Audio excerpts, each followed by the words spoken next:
Jubilee Hills MLA Maganti Gopinath ఆరోగ్యం ఇంకా కుదుటపడలేదు. 2 రోజుల క్రితం ఒక్కసారిగా గుండె నొప్పి రావడంతో కుటుంబ సభ్యులు ఏజీ హాస్పిటల్ కు తరలించారు.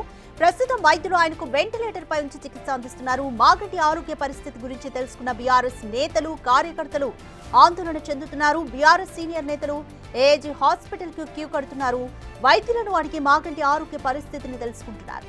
మాగంటి కుటుంబ సభ్యులకు ధైర్యం చెబుతున్నారు. మరోవైపు అమెరికా పర్యటనలో ఉన్న కేటీఆర్ మాగంటి అనారోగ్యం గురించి తెలియడంతో తన పర్యటనను కుదించుకున్నారు. వెంటనే తిరుగు పయనమయ్యారు.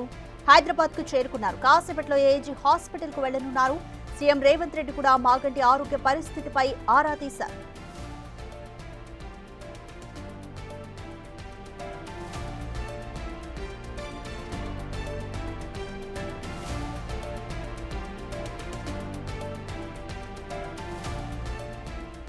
గత 2 రోజులుగా చికిత్స అందిస్తున్న ఏజీ వైద్యులు ఈ రోజు మాగంటి హెల్త్ బులెటిన్ ను రిలీజ్ చేయనున్నట్లు తెలుస్తోంది. దీంతో అధికారికంగా ఆయన ఆరోగ్య పరిస్థితిపై మరింత క్లారిటీ రానుంది.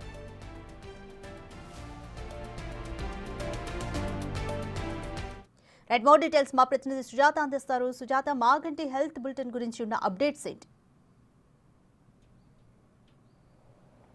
రాధిక, 2 రోజుల క్రితం జూబ్లీహిల్స్ ఎమ్మెల్యే మాగంటి గోపీనాథ్ కార్డియా అరెస్ట్తో ఏజీ హాస్పిటల్లో జాయిన్ అయ్యారు. ఆ తర్వాత 48 గంటలు గడిస్తే కానీ మాగంటి గోపీనాథ్ ఆరోగ్య పరిస్థితి ఏ విధంగా ఉందో చెప్పలేమని వైద్యులు తెలిపారు. అయితే ఈ నేపథ్యంలోనే అటు అమెరికా పర్యటనలో ఉన్నటువంటి కేటీఆర్ ఎప్పటికప్పుడు మాగంటి గోపీనాథ్ ఆరోగ్య పరిస్థితి మీద ఆరా తీయడంతో పాటు వైద్యులకు కూడా మెరుగైన వైద్యం అందించాలి, త్వరగా కోలుకునేందుకు ఎంత ఖర్చైనా సరే పర్లేదు, తనకు ఆరోగ్య పరిస్థితి నిలకడగా ఉండాలి అని చెప్పేసి ఎప్పటికప్పుడు వైద్యులతో మాట్లాడడం, వాళ్ళ కుటుంబ సభ్యులకు కూడా ధైర్యం చెప్పే ప్రయత్నం చేశారు. కేటీఆర్ భార్య శైలిమ కూడా అక్కడే ఉండి స్వయాన అటు కుటుంబ సభ్యులకు కూడా ధైర్యం చెప్పడంతో పాటు హాస్పిటల్లో ఉన్నటువంటి వైద్యులను కూడా ఎప్పటికప్పుడు ట్రీట్మెంట్ ఏ విధంగా జరుగుతుంది, తన ఆరోగ్య పరిస్థితి ఏ విధంగా ఉంది అని చెప్పేసి తను తెలుసుకోవడంతో పాటు కేటీఆర్ కూడా అప్డేట్స్ ఇస్తూ ఉంది. అయితే నిన్న సీఎం రేవంత్ రెడ్డి కూడా తన ఆరోగ్య పరిస్థితి మీద ఆరా తీశారు. ఏ విధంగా ఉంది, తనకి మెరుగైన వైద్యం అందించాలని డాక్టర్లకు సూచించినట్లుగా కూడా తెలుస్తుంది. అమెరికా పర్యటనను కుదించుకున్నటువంటి కేటీఆర్ ఈరోజు హైదరాబాద్కి చేరుకొని 10 గంటలకి అటు ఐజీ హాస్పిటల్కి వెళ్తారు. అక్కడ కుటుంబ సభ్యులకి ధైర్యం చెప్పడంతో పాటు డాక్టర్స్తో కూడా మాట్లాడి ఏ విధంగా ఉంది హెల్త్ కండిషన్ అనే దాని మీద కూడా ఆరా తీస్తారు. తదనంతరం కూడా డాక్టర్స్ హెల్త్ బులెటిన్ రిలీజ్ చేసే అవకాశం ఉంటుంది. 48 గంటలు గడిచిన తర్వాత మాత్రమే ఏ విధంగా ఉంది అనేది ఒక క్లారిటీ వచ్చే అవకాశం ఉంటుందని మొదట వైద్యులు చెప్పారు జాయినింగ్ చేసిన రోజు. అయితే ఇప్పటికీ 48 గంటలు గడిచింది కాబట్టి ఈ రోజు హెల్త్ బులెటిన్ రిలీజ్ చేస్తే అసలు ఏంటి సిచ్యువేషన్ అనేది కూడా క్లారిటీ వచ్చే అవకాశం ఉంది. మరోవైపు బీఆర్ఎస్ పార్టీకి సంబంధించినటువంటి మాజీ మంత్రులు, ఎమ్మెల్యేలు అక్కడికి చేరుకోవడంతో పాటు అతని ఆరోగ్య పరిస్థితి గురించి కూడా ఆరా తీస్తున్నారు. నిన్న మంత్రి శ్రీధర్ బాబు వెళ్ళి మీడియాతో మాట్లాడుతూ తన ఆరోగ్య పరిస్థితి ఇప్పుడిప్పుడే కుదుట పడుతుంది, తను మాకు అత్యంత సన్నిహితుడు, కుటుంబ సభ్యుడు, అతను త్వరగా కోలుకొని ప్రజాక్షేత్రంలోకి రావాలి అని చెప్పేసి మేము కోరుకుంటున్నాము. తన వైద్యానికి ఏదైనా అవసరమైతే మా నుంచి తప్పకుండా ప్రభుత్వం నుంచి సహాయం కూడా అందిస్తాము అని చెప్పేసి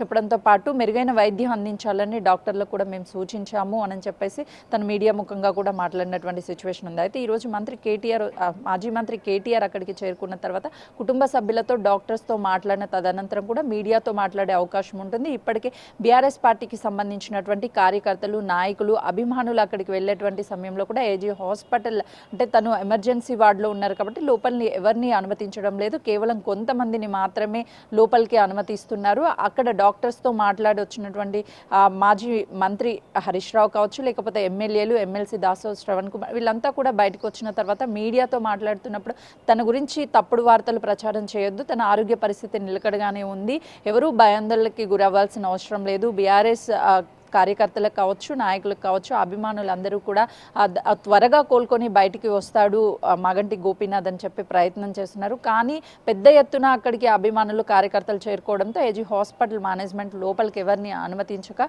బయట నుంచే వాళ్ళు నిరసనలు వ్యక్తం చేస్తూ మళ్ళీ వెనుకదిరిగి వెళ్ళిపోయినటువంటి సిచ్యువేషన్ ఉంది. ఈ రోజు కేటీఆర్ వెళ్ళి పరామర్శించిన తర్వాత మీడియాతో మాట్లాడితే తన ఆరోగ్య పరిస్థితి మీద కూడా ఒక క్లారిటీ వచ్చే అవకాశం ఉంటుంది. తదనంతరం కూడా హెల్త్ బులెటిన్ రిలీజ్ చేసే అవకాశం చాలా స్పష్టంగా కనిపిస్తుంది. రాధిక.